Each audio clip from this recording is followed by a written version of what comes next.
How's it going, everyone? Tugi here, back again with another edition of Bruins Recap.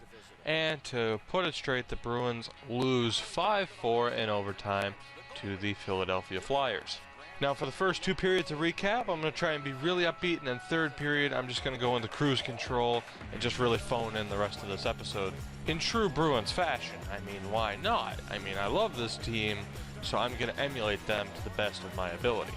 Anyway, we'll get into this, but before the game, you had a great kind of presentation, I guess would be the right word, with the Bruins bringing Max Mitchell, a 5-year-old, overcoming cancer onto the ice. I know a lot of NHL teams do this, the Bruins do it quite a bit, and it always brings a tear to your eyes, just a great moment and a great way to kind of motivate this team. You're coming up against Michael Neuwirth, who didn't get the start in Philly's last game, but he already has 2 shutouts in both of his starts this season.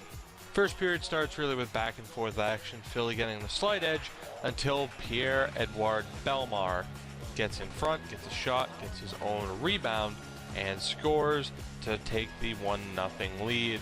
From that point on, Philly really takes control of the game until a dump and chase by the Bruins leads to a Claude Giroux turnover. Brad Marchand to Bergeron in front, big save by Neuwirth, but the rebound goes right to Brett Connolly, who gets his first goal as a Boston Bruin and ties this game up. But Philly wasn't done there. The Bruins get caught in a line change, bad gap control by Kevin Miller, and Sam Gagner with a beautiful short side snipe, a magnificent shot, 2-1 Philly. But the Bees battle back once again. Their top-rated power play comes out after a high-sticking double minor is handed out to Claude Giroux, and Patrice Bergeron gets the goal. Everyone mentioned how his son was born the day of, early on in the morning, and it is a very nice story. Cross crease for Louis Eriksson from David Krejci is broken up. Puck deflects into the air where Patrice Bergeron bats it into the back of the net. Power play continues to look good. Patrice Bergeron continues to look good, particularly on the power play. That's his 3rd power play goal in 2 games. He has 4 goals in the 6 games thus far this season. Now, the period ended on a pretty shitty note. Zach Rinaldo with a real shady hit to Sean Couturier, deemed defenseless, and you can't really argue it. He was defenseless. Some people arguing, oh, well, he had his head down. Still, it's a cheap hit. Is that a good hit 10, 15 years ago? Yeah, it probably is, but that's definitely a penalty now, and thankfully it is. That is a dangerous hit.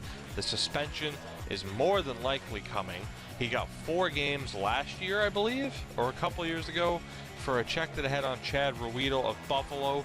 He got 8 games for a charging/boarding call against Chris Letang last year, and I do believe he was tagged with repeat offender status for this season, so he is absolutely screwed, and a suspension is certainly coming Zach Rinaldo's way. He gets a 5-minute major for charging and a game misconduct. However, start of the second period, Mason comes in from Michael Neuwirth. Neuwirth injured, not really sure where that happened, but he did not appear for the rest of the game. And in that 5-minute power play, Philadelphia, no shots, but the Bruins with some offense of their own. A nice breakout pass from Chara to Chris Kelly, a 2-on-1 between him and Eriksson. Kelly feeds Eriksson, who takes the shot, and it deflects off of Chris Kelly's leg for his 2nd goal of the year, and it's 3-2 Bruins. A nice come from behind charge to take the lead. Louis Eriksson looking good, and as I've mentioned, though, he does have some early finishing concerns, but he's looking good. And honestly, at this point, it's really early to say it, but if you could get him on, if you could re-sign him and get him for under the $4.25 he is currently signed for, I think I'd be all right with that. Philly, though, gets a nice bit of momentum and puck possession later on. Rask makes a big save on one end, where Chris Kelly makes a beautiful defensive play to prevent a rebound chance on what would have been really a sure goal. I can't imagine that not ending up with a goal. And Chris Kelly, the second period, was probably his best period so far this season, and maybe in a long time, as right on the end of that, the Bruins come down to the other end. Jimmy Hayes throws a puck on net from the side. It sneaks in. A terrible goal by Steve Mason let up, but a great goal for Boston as number 11 scores 11 minutes and 11 seconds into the second period for his first TD Garden goal. David Krejci also gets his 11th point on the season as the primary assist, and Boston leads 4-2. Now, a couple people on Twitter kind of pointed out that Colin Miller looked like he was struggling a little bit during this game. But the third period kind of erases that because everyone struggled in the third period. It was really average play. Steve Mason made an unreal save. Just somehow this puck didn't cross the line. In fairness, it was a pretty poor shot where he kind of shot it right back into him instead of the wide open side of the net, which is a bit of a shame. And unfortunately, the kind of downtrend continued. Tyler Randall took his third NHL shot and unfortunately couldn't continue his 100% shooting percentage. And then Claude Giroux comes down the other way to make it 4-3. Rask passes to Kevin Miller. He turns it over. A cross-crease pass from Jakub Voracek. An easy goal for someone like Claude Giroux. From that point on, the Bruins just kind of continued to tread water. They took their foot off the gas again at home, again. And Wayne Simmons scores his first goal of the year on a perfect wrister from the left side to the far side. Second time the Bruins get caught on a change, and Tuukka Rask just kind of messed up basic positioning. You know, I don't really like to blame Tuukka, especially when, in fairness, the offense went 8+ minutes without a shot. But regulation ends, it's 4-4, and for the first time, the Bruins go to 3-on-3 overtime. We're just a couple minutes in after a couple of scares for both teams. Ryan Spooner gets a holding penalty, and on the ensuing power play, Claude Giroux scores on a feed from Mark Streit. So I don't really have too much to say. Rask let him a couple of goals he probably shouldn't have. That's been a theme this year. The Bruins took their foot off the gas when they had a lead. That's been a theme this year. It's just kind of what they do. You can blame the inexperience. You can blame the lack of chemistry, you know, due to the additions of new people and calling up new people. But the bottom line is these are NHL caliber players and they are making stupid mistakes. The Boston Bruins, for the rest of time after Game 6 of the 2013 finals, that's right, I'm mentioning 17 seconds.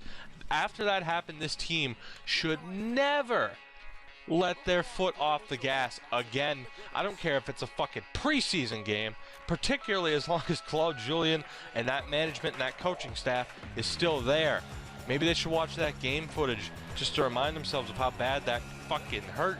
You're letting up a 4-2 lead against Philly, who just played the night before. What are you going to do come playoff time? Are you going to find that extra motivation? You should be fucking motivated now after missing the playoffs the way you did last season. Is it the end of the world? No. They still get a point. They're still obviously have the growing pains, and I get that.